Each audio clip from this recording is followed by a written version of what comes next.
I'm Dr. Robert Carter. On this episode of Creation.com Talk, I am interviewing my dear friend Keaton Halley on a fascinating series of articles he's written about King Hezekiah from the Bible. But Keaton, before we get into the articles, we have to establish for the audience who this guy was, why it's important, and then we'll get into the archaeology and how the archaeology backs up the biblical account. Who's King Hezekiah? Most people, a lot of people at least, have never even heard of that name. Yeah, okay. He was actually one of the more prominent kings, a good king of Judah in the Bible. So he was a descendant of King David. Okay. People may recall that the whole nation of Israel was once united under Saul and David and Solomon, the first three kings, but then it got split into two parts. Okay. So there was Israel in the north, they kept the name, and then Judah in the south. And they lasted that way for a couple hundred years. Yeah. So when does Hezekiah come into that picture? In the 700s BC. Yeah. He lived right through the turn of the century there into the 600s. Okay. And he actually was the king on the throne in Judah, in Jerusalem, when the northern kingdom of Israel fell. So they were conquered by the Assyrians, this like major superpower of the time. Superpower, ancient, famous culture. Mm-hmm. And so here we have a biblical story that meshes in with secular archaeology. Yeah. Okay. Yeah, so the account people can read in 2 Kings chapter 18 and 19. And it tells this account of Hezekiah after the fall of the northern kingdom. Those same Assyrians came after the southern kingdom of Judah and came after Hezekiah. And that the attack occurred in 701 BC. The Bible actually says that Sennacherib, king of Assyria, came and took all these fortified cities in Judah. Okay, do we know that some guy named Sennacherib actually lived from their records? Yeah, absolutely. There's lots of documents that we have from ancient Assyria written with this cuneiform script. We have, for example, a prism that he made that tells his annals, these records of all his like military campaigns. That year after year, he'd go out and conquer different places and so forth. And so it was the third campaign that he embarked on was the one where he attacked Judah. Okay. Now, he didn't conquer Judah. That's right. And the biblical story, actually, it's really a fascinating story in its own right. It basically talks about how an angel came and saved Hezekiah from who was holed up in Jerusalem. An angel decimated the Assyrian army and spared Hezekiah and his kingdom. So they endured for several hundred years after that until the Babylonians came and in 586 BC. Yeah. Okay, under Nebuchadnezzar. Yeah. All right, so we have these two ancient kingdoms, funny names, long names, but we have this way that these other, called secular if you want, other archives and other archaeological digs in other countries have backed up the biblical story. And in Israel itself as well, in the kingdom of Judah. How so? Well, there's lots of things we could look at. Let's just start with maybe some of the characters in the story. Okay. So there's Hezekiah himself. We've actually found several kings in that time. They would have a seal, a particular kind of iconography that they could stamp into a piece of clay. And a lot of jar handles have been found with that stamp on it belonging to the king. A similar stamp. Okay. Mm-hmm.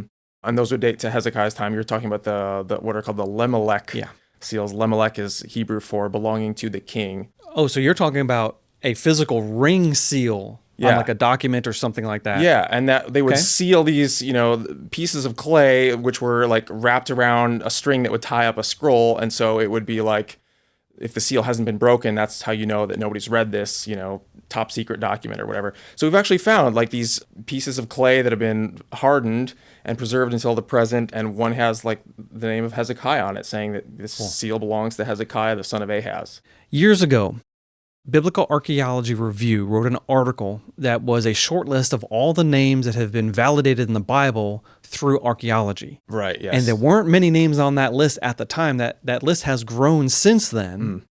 And there's at least 2 names in this Hezekiah account that have been validated. The first one is... Oh, more than that, actually, because a number of the servants of Hezekiah have been found. They've got these seals as well that have been recovered. No, where are they finding these seals?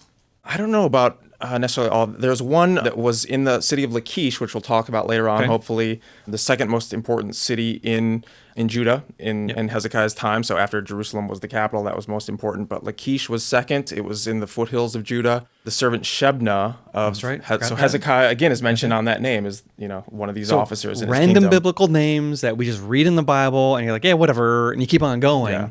And yet, here we validated that this guy actually lived, and he's the right time period, the right context. The historicity of the Bible is screaming here from the archaeology that we're finding. Yeah. Okay. I think another one that maybe you were thinking of is there's the possibility that we found the signature of Isaiah, the prophet of the book of Isaiah. And so Isaiah was a contemporary of Hezekiah. He's mentioned in 2 Kings 18 and 19. And there was a seal found that the name Isaiah was on there very clearly. But then the last line was the word, I think it was Navi or something like that. And the last bit of it was broken off. We can't tell for sure, but it most likely is the word prophet. If so, that's the seal of Isaiah, the prophet. And even if it didn't say prophet, that's still likely the seal of Isaiah. Yeah, and it was found something like 10 feet away from where the Hezekiah seal was found. And Hezekiah's had multiple seals found, so no question he existed. Other characters in the account. So, okay, wait a second. Audience, please understand. This is a biblical character to live like 700 BC. Yeah. And we've absolutely validated his existence. Mm-hmm. Yeah, no question. And the Bible's supposed to be made up, right? No, the Bible is extremely historical, and it matches the historical record when we dig it out of the ground. All right. And this story in particular is so fascinating, not only in its own right, but because the archaeology has confirmed like almost every detail of the story. You know. All right. So give the audience a teaser. What's another part that is validated? Well, you've got the towns that Sennacherib came and attacked. We found destruction evidence all over Judah in many of these towns, including Lachish in particular. Yep. So at that site, you've got the Assyrians piled up field stones in the southwest corner to form this siege ramp where they could roll up they used battering rams back then to sort of knock down the walls of the city. And you can go there to Lachish, this city, and see the battering ram still, the siege ramp built up there to this day. There's destruction evidence like it was burned by fire at that time. We find weaponry like arrowheads and sling stones, armor scales from the Assyrians and so forth. And then are you aware of the Lachish reliefs? I have seen the Lachish reliefs in person in the British Museum. Yeah, nice. And it's amazing. Archaeologists went to Nineveh and dug up the old city and transported it back to Britain. A lot of pieces. And Nineveh was Sennacherib's capital, so several of his palaces have been found there. Yeah, and so for some reason he decided to make this massive bas relief depiction of the siege and destruction of Lachish. Why?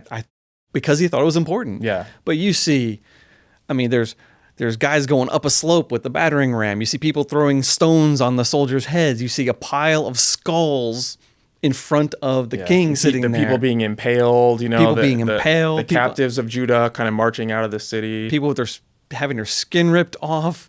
You see carts with 4-spoked wheels and 6-spoked wheels, and that's just from a technology standpoint. The wheel is fascinating, and so it looks very realistic, and the story backs up what the Bible actually said happened. It's actually like this visual depiction of that biblical event. The text we have nothing like it anywhere else. Sennacherib was there himself in person at the site of Lachish, and then he sent these emissaries to Hezekiah in Jerusalem to sort of do some trash talking. But ultimately the Assyrians did conquer Lachish, but they did not conquer Jerusalem. Okay, but archaeologically also, from his perspective, what did he say about Jerusalem that tells us he didn't conquer it? So there's an ancient clay prism. Actually, there's Sennacherib's annals that I think I mentioned earlier describing his military victories. They're recorded in different ancient artifacts. Multiple. Several clay prisms. These are hexagonal prisms with cuneiform writing on them. And the one that speaks about this third campaign, the attack on Judah, Sennacherib, he boasts about trapping Hezekiah in Jerusalem. And he says, I've sealed him up like a bird in a cage. Bird in a cage. But he didn't conquer Jerusalem. Yeah, So that's kind of like an empty boast. Didn't have any reliefs painted on his palaces about and then we left defeating the city. Yeah. So it does sort of leave a hole, like a gap from the Assyrian point of view. You're wondering why didn't he completely conquer? Well, the Bible says that a lot of his army died in a plague. That's right. From the hand of the angel of the Lord. So that's right. It says that the angel of the Lord put to death thousands of soldiers in the Assyrian camp overnight. That people just woke up and there were all the dead bodies. And so the end of the story is Sennacherib was forced to retreat, go back home, where eventually his sons killed him. Okay, but the Bible says his sons killed him. Right. And the Assyrian records say it also. That's right. So one more correspondent. The number of correspondence here is profound. Yeah. Okay. There's something on my bucket list. I want to do this so bad. It's a secret thing in Jerusalem, under Jerusalem. And it's called Hezekiah's Tunnel. Yeah, that's All right. on my bucket list too. Oh, man, I want to do so badly. Anyway, go through the story of Hezekiah's Tunnel, what it is, why it was built, when it was built, and the fact that we found it. Yeah. Because the audience needs to hear this. This is really cool. From the biblical perspective, what does it say? Yeah. So we already mentioned there's a passage in 2 Kings 18 and 19. There's also other passages, like a parallel account in the books of Chronicles that talk about Hezekiah and some of what he did. So he knew ahead of time that he was in trouble with the Assyrians, you know. They just destroyed Israel. Yeah, they're coming. Yeah. And so he made some sort of defensive preparations in That's Jerusalem. right. The walls also. I forgot. The walls, yeah, it says he built up multiple walls, erected towers, built a new wall outside the original walls. And it also talks about him. And by the way, we found some of those walls. Yeah. Before we get to the tunnel, maybe we should mention those. Walls first then. What are the names of the walls? There's one that specifically is named later on in the book of Nehemiah. It's called the Broad Wall. A couple of times it's called that. And That's a big old wall. scholars believe that they've found this particular section of the Jerusalem wall. And the reason it's called broad is because wide. it's so wide. Yeah.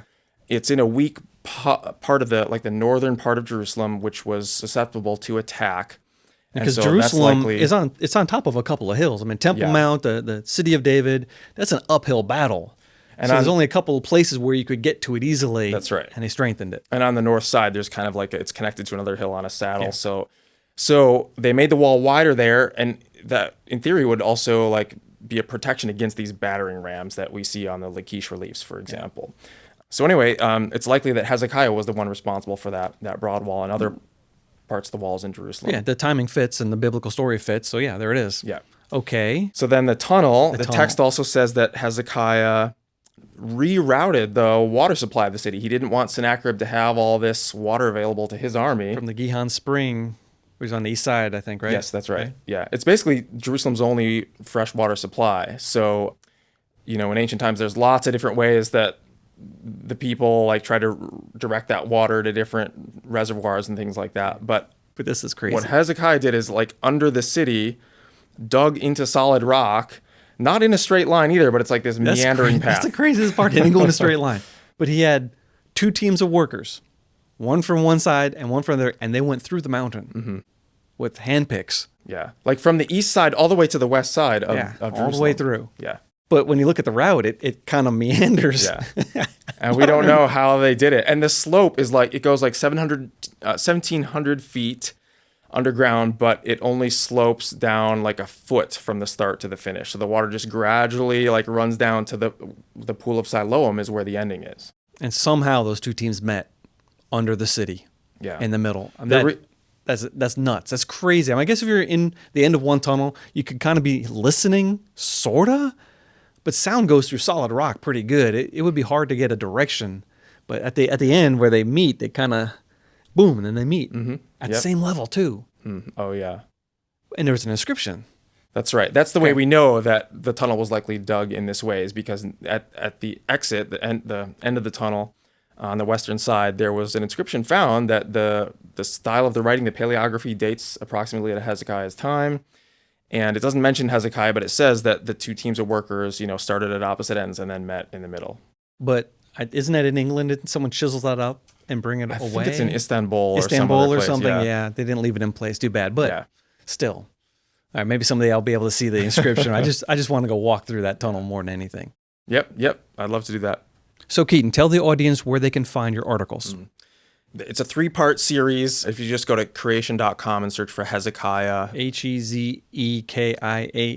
That's right. All right. Yep. Hezekiah. And there's a number of articles as well that we'll link all these actually in the show notes to make it easier. If you're watching on YouTube, you can just click the show notes below and click on the links. A few other articles that we cover about archaeological artifacts relevant to this time period as well.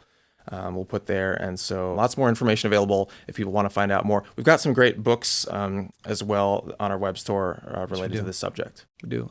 I'm not an archaeologist, but I love archaeology. Yeah, we're just kind of hobbyists both. Yeah, but the coolest thing about archaeology is so much of it supports the biblical story. It wasn't just made up. It's real. Yeah. It's real history, and it matches what's in the ground. And that's crazy, because 100 years ago, people were saying that wasn't true. Yeah. And yet it is. Yeah. So often the biblical account is vindicated when, skeptics once thought, oh, here's a Bible problem. There's another great article, my article on King Belshazzar of the Bible. People want to search for that as well. If you want to see more of this type of material on the internet, please do us a favor. Like, share, and comment on this video. Yeah, we'd love to hear your feedback and just hear your thoughts on this material. Yeah, what else do you need to know about Hezekiah? Did it bless you? What other subject areas should we cover in archaeology? Yeah. Because in the end, archaeology does confirm the Bible.